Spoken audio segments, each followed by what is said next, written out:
Welcome back to Trucking with Velox 18. I literally just woke up. I can't even talk yet. I literally just woke up. I'm here on the side of an on-ramp in Mount Airy, North Carolina, because man, there was no room at the end. The truck stops were full, and I had to get some sleep, man. Had to get some sleep. So we're gonna go and we're gonna make the delivery. We got a frozen food load on the truck right now. We got about 100 miles to go, 98 miles, all right? 98 miles to go. We'll make our delivery this morning. Then we got a bus butt down to South Carolina. We got a little deadhead to go pick up our next load, and then we're gonna be shooting back up north again. So we gotta keep the truck rolling, man. The rates aren't good, so we're gonna keep the truck rolling. That's the plan this week. And so as we keep the truck rolling, I'm gonna be rolling by all the scales because this video is sponsored by Drivewise Pre-Clear. That's right. Drivewise Pre-Clear is the app on your phone that you can download. $18 a month, best $18 a month you'll spend, and it allows you to bypass weigh scales all across the country. You just get a green bypass light when you're going by, and every once in a while they'll make you pull in. Yesterday, I had all these trucks trying to race me, right? They're all racing me out of the toll booths in West Virginia and then in Virginia in the tunnels. And you know, they all wanted to win the race, man. They all wanted to win the race. Guess what? When we got into North Carolina, they all had to pull into that scale. I got the green bypass light, and I just kind of smiled and waved like, hey man, I'm just cruising at the speed limit. You guys do what you got to do. If you guys need to run and you know, hammer down, that's fine. And don't get mad at me because I'm sitting in the right lane, you know, just chilling. Because you know what? You guys are going to have to pull in that scale anyway, and I'm going to cruise on by you anyway. So I won the race. All right. But anyway, yeah, you can download. There's a link in the description. You can download Drivewise and get it free for 30 days. That's pretty cool. But you can try it out. You can see how you like it, and then you can decide if you want to continue after 30 days. So pretty good deal. Right there in the description. Click on the link and support the channel. And thank you, Drivewise. You guys are rock. Roll the music.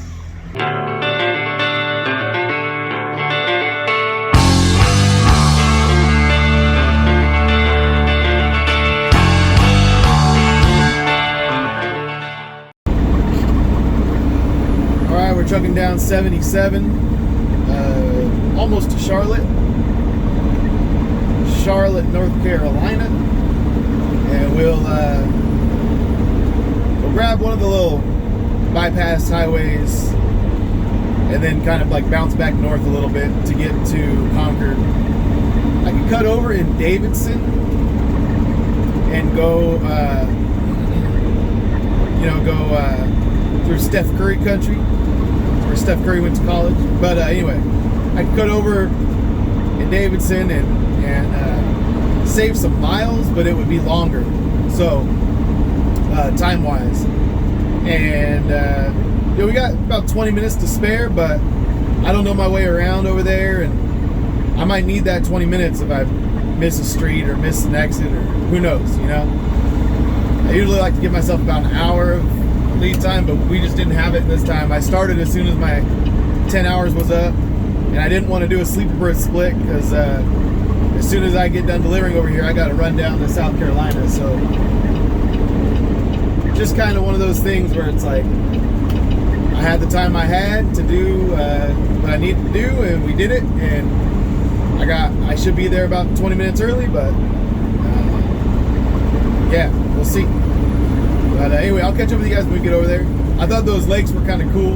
Or I think it's one lake that just has a lot of fingers and stuff. I think it's all Lake Norman. But kind of a cool spot on your way down into Charlotte. So figured I'd give you guys an update while you guys get to look at that. All right, catch up with you guys in a little bit. All right, we made it over here. And said I need to go back into door 4. This place is really tight, so there's no room to turn around. So I'm on the blind side, and I got these guys to contend with. Let's see which one is door 4. The one good thing is I got that driveway to pull up in. All right, so there it is. So what I'll do is I probably won't even try and hit the dock at first. I'll just get the trailer in there and that way I'll get the truck up there and then I'll get it in the door. That's the plan, Stan. All right, now let's go execute. Ready, break.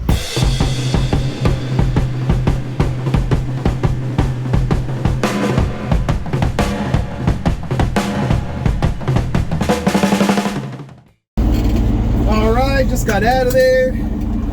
It is almost noon. So, kind of a bummer. Got there at like 9:45, so over 2 hours, but there's no one else there, you know. I thought it was gonna be a little bit quicker than that. And then we got to go deadhead down into South Carolina, and we got about 100 and something miles to go. So it's we're gonna be right up against our appointment time in South Carolina. So I haven't stopped and gotten any caffeine in me yet, or any food in me yet. Probably more importantly, I should have said food first and then caffeine. But yeah, I don't know that I'm gonna have time because we're trying to make this appointment, man. Trying to make the appointment, and then we'll get down there and get loaded up in South Carolina. So let's hit the road.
Checked in over here at Lineage Logistics in Gaston, South Carolina, and got here at 2:09, so not bad. The trailer should be pre-cooled. Oh yeah, it's already down to -9, humming right along. So let me check this reefer fuel. I'm betting it's just under a half tank. I hope they don't mind that. Some of them want you to be at 3/4. It's just over a half. All right, well, let's see how long this takes. I gotta go over there and wait, park over by those guys. All right, and wait, we did this time. It's almost 8 o'clock. So got here. That's a mosquito. Ooh, I super don't like mosquitoes. Hate them. Hate them. Hate them. They love me though, don't they? They love me. They think they love me. All right. So that took 6 hours, just under 6 hours. So convoy had set the appointment up for 2. I got here at 2:07, so they don't want to pay me detention, except that the only problem is that the actual appointment was set for 2:30, so I wasn't actually late to the appointment. So it's not like the detention was caused by me being late. So it's one of those things where I'm like, all right, you guys kind of suck if you guys aren't going to pay me any detention, because you guys owe me basically like $140 of detention. So 120 at least. So anyway, I'm going to go and get out of here, get down the road, and find somewhere to sleep. We'll finish the drive tomorrow. I had planned on my plans have been totally totally changed by leaving here about 3 hours later than I figured I would. I figured I'd leave here about 5. So it's just one of those things. I got 7 hours of drive time left on my clock, but it's 8 o'clock at night, man. I don't want to drive until 3 in the morning. And then start at 1 p.m. tomorrow. I'm good on all that, but that really affects the backhaul that I booked for tomorrow morning. Tomorrow night, Friday morning. So I'm gonna go and stop and get some snack foods down the street here, and then shoot, we'll go trucking, and then I'll see when I get tired. I'll try and find somewhere to sleep, try and find somewhere to pull over. But as for now, I'm good with just not having a destination at this point for this evening. I don't have a stopping point. Normally I try and plan out my trip a little bit, find a stopping point, you know, however many hours into my drive, so that I can leave myself a certain number of hours tomorrow.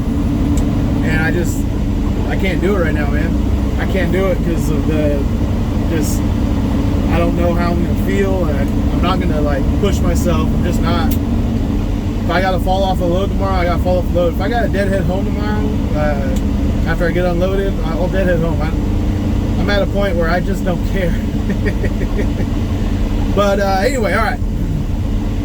Let's go trucking, and shoot. I'll talk to you guys a little bit later on.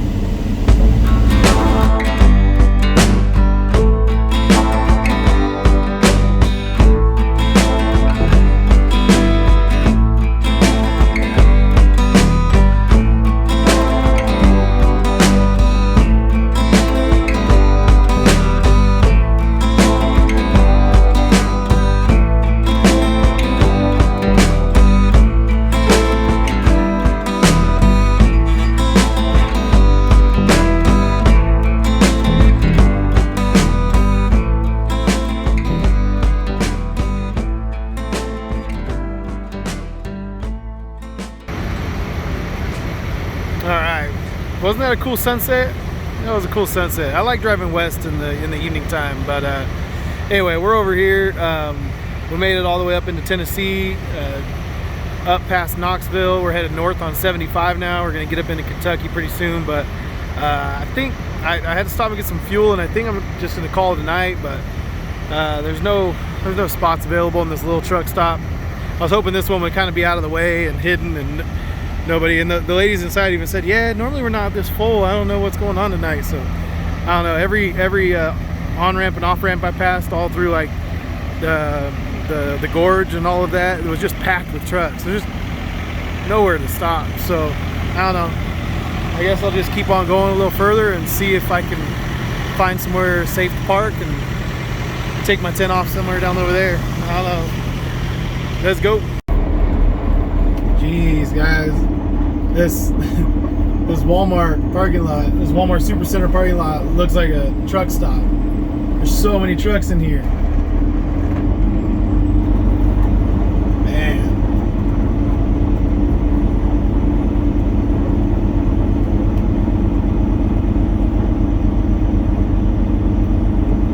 This is unreal. Unreal.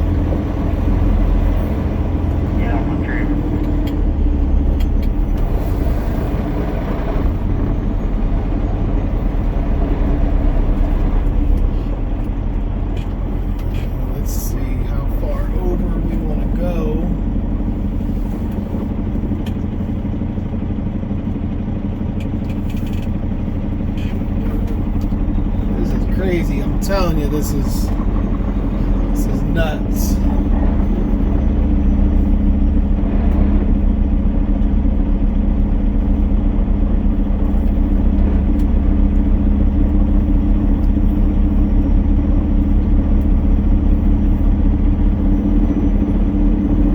I just don't want to wake up in the morning and be surrounded by cars, you know. Trying to find somewhere out of the way to park and sleep. I guess I'll go over here by this flatbed. think that's gonna be my best bet. There sure are a lot of cars in this parking lot too.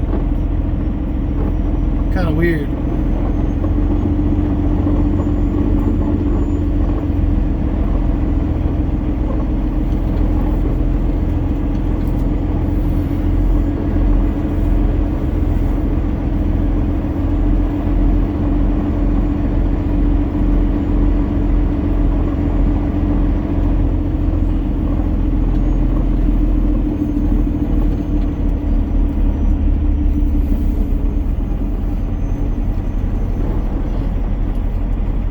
Flatbedders hate when reefers park next to them because they're used to being nice and quiet and stuff, but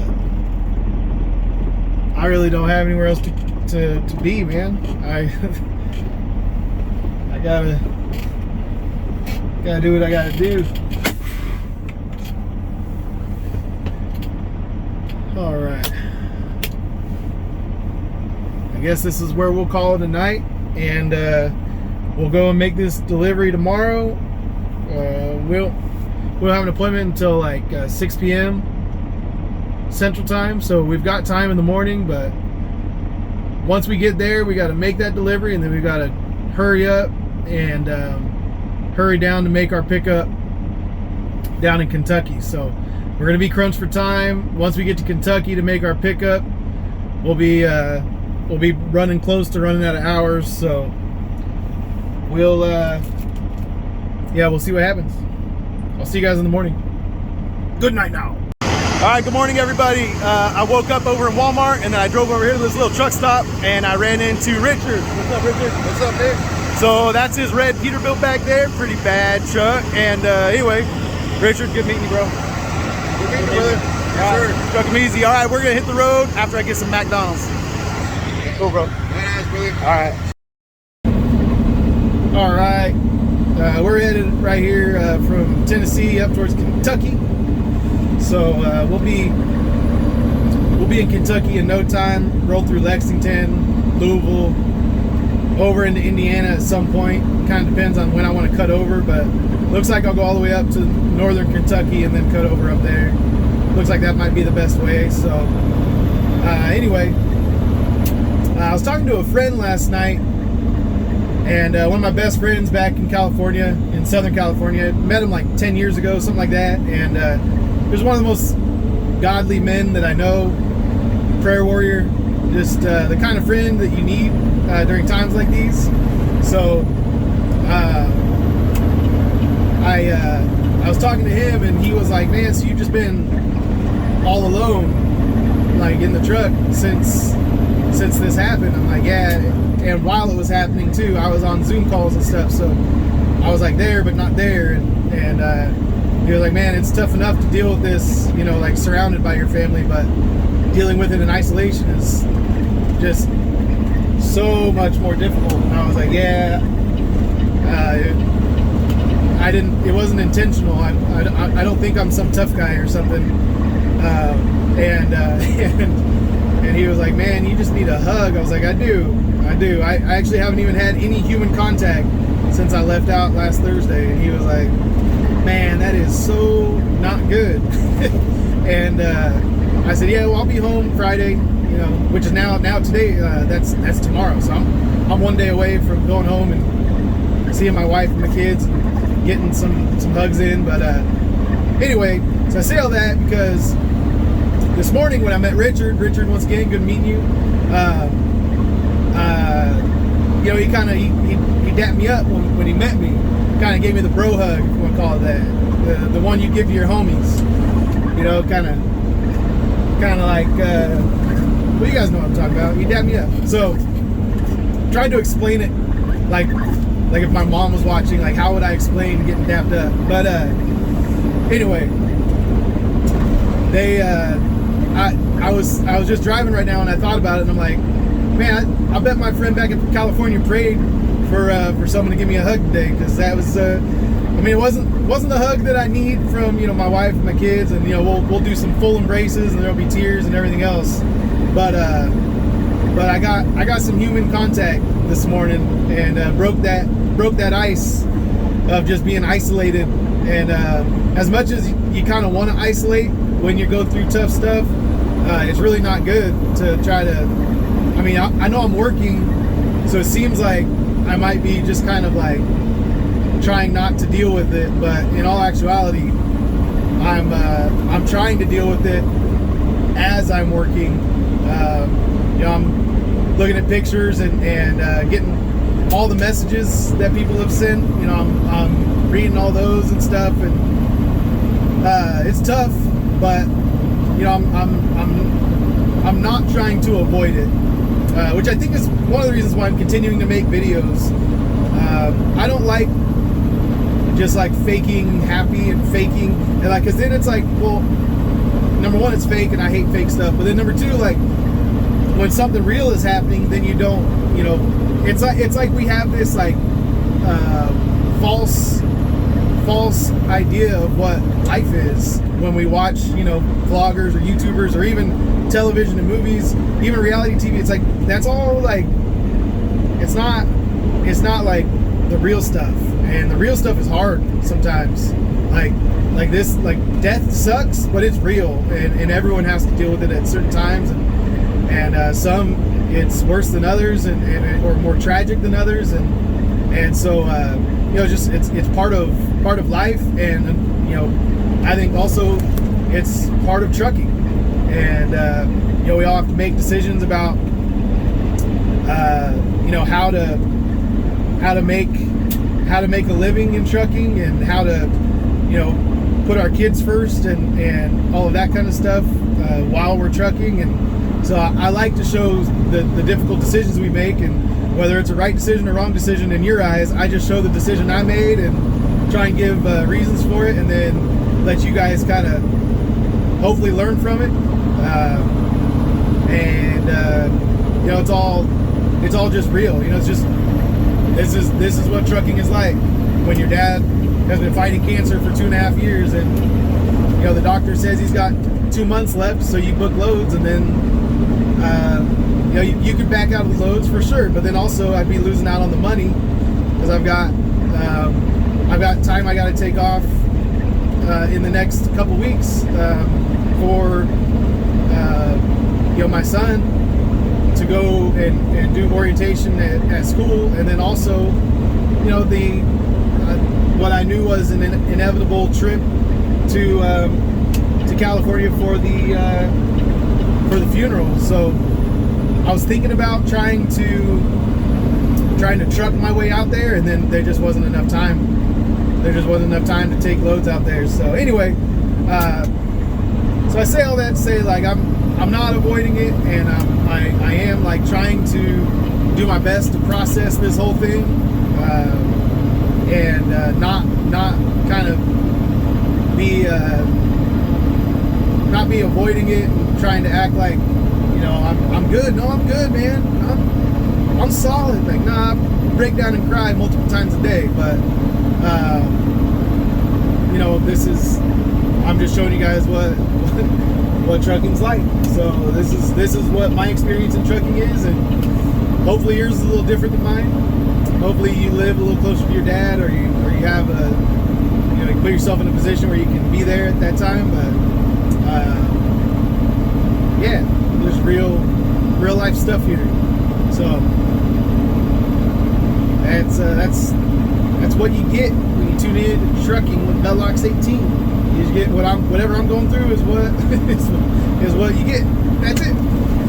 But anyway, all right, let's keep on trucking down the road. And I've been talking way too long, but like I said, it's kind of, I'm a verbal processor, so you guys are kind of my therapist right now. I'm just talking through stuff. So anyway, you guys, I will catch up with you a little bit later on, and we'll get on down the road. Let's go. All right, well, this is kind of the last thing I needed today. We're running on a pretty tight schedule, and we've been in traffic for about 15 minutes, and looks like we got about another 15 minutes left before we can get through it. So I don't know. I'm not worried about making my appointment. What I'm worried about is deadheading out of my appointment, out of my delivery, and going to my pickup tonight I need hours for that. I need I can't use up all my hours getting there, my drive hours. So this is just eating into drive hours. I got enough time on my 14. It's just a matter of these dang drive hours, and then this is stealing some mileage from me right now. So we'll we'll see if we can get through it. It's kind of a wait and see kind of thing. Hopefully we got enough time on the clock. I booked the load just because it got me closer to home, and that kind of thing. But I knew it was going to be a little bit of a tight squeeze, but I wasn't anticipating a 30-40 minute traffic jam in the middle of Kentucky. So anyway, I'll catch up with you guys down the road. All right, we pulled up over here to McLean in Danville, Illinois, and just inside Illinois, which is also just inside Central Time Zone, which means just gained an hour. But then on our way back tonight, we'll lose another hour. So it's kind of fun living right on the line between the Central and Eastern time zones. It's like constantly having to deal with, wait, what time is it? And that line isn't as an easy line to follow. I don't know if you guys have ever looked at that Central Time Zone to Eastern Time Zone. It cuts through Tennessee, cuts weirdly through Kentucky. I don't know, it's just a weird one. So anyway, yeah, that's a good looking truck. All right, we'll see how long this takes. They said they'd call me when they have a door for me. All right, man, McLean finally got me out of there. Kind of expect nothing less from McLean except for like 5.5 hour long ordeals. It's kind of what happens in my experience with McLean anyway. Out in California, that's how it is. Where was that good one? Stockton was actually pretty good. I had like 4 a.m. appointment and I got out of there like 5. I was like, what in the world is going on? Is this a McLean? Is this a real McLean, or is this like a fake McLean? Is this like a McLean or a McClangy? I don't know. Anyway, so I got a little bit of detention here, so it adds up to the weekly amount that we're getting for this week. I'm definitely going to break down the numbers in the next video. I'm not going to do it in this video. This video has been long enough. It is what it is. But tomorrow I'll just break down the numbers for like the whole week. It's really 8 days, and really part of a 9th day if you want to get technical, but we're not going to get technical. All right, it's going to be 8 days, and I'm going to call it a week, because if you title a video, this much money in 8 days or 9 days, it's not as catchy as saying this much in a week. No, but I already know what I'm gonna title that video. It's gonna be the hardest week of trucking in my life, or the toughest week of trucking in my life, one or the other. But it's definitely been that. And you guys have been riding along with me as I do it, and thank you guys for that, and thank you guys for putting up with all my talk about what's going on in my life personally, because well, you can't separate the person from the the person from the business. I'm a one truck owner operator, so it's not like I can, if I'm doing a vlog that I do every day, then you're gonna get lots of personal stuff in there, because that's how people are. They're personal. So anyway, I appreciate you guys, and there's something else I was gonna say. Just that this load, it was a convoy load, and I had to deadhead 130 miles to go get it, but still not a bad load, and we knocked it out pretty well. I mean, I would have liked to have done things a little differently and not had the timing kind of as tough as it is, because now I'm going to finish taking a break here, and then I got to get down. I already called the broker for my next load and told him, hey, I'm late. I'm way late. And they're like, okay, well, do you still want to stay on this load? I'm like, if you guys will let me up, yeah, I'll go pick it up and I can get it to the delivery in time. It's just I'm going to be so late picking it up because I'm out of hours now to go pick that thing up. So I got to finish a break here, and then I can go down there. So anyway, it's more complicated than it needed to be if things just went a little smoother. But nevertheless, this was not a bad load.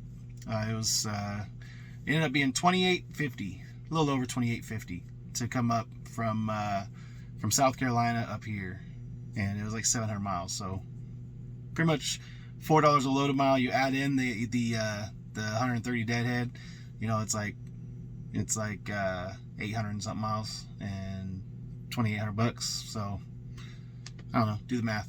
It's 330, 340. I don't know. I can't do the math right now in my head. But anyway, so not too bad. And, you know, I'll take it. But we'll do the whole breakdown tomorrow. I'm rambling because I'm tired.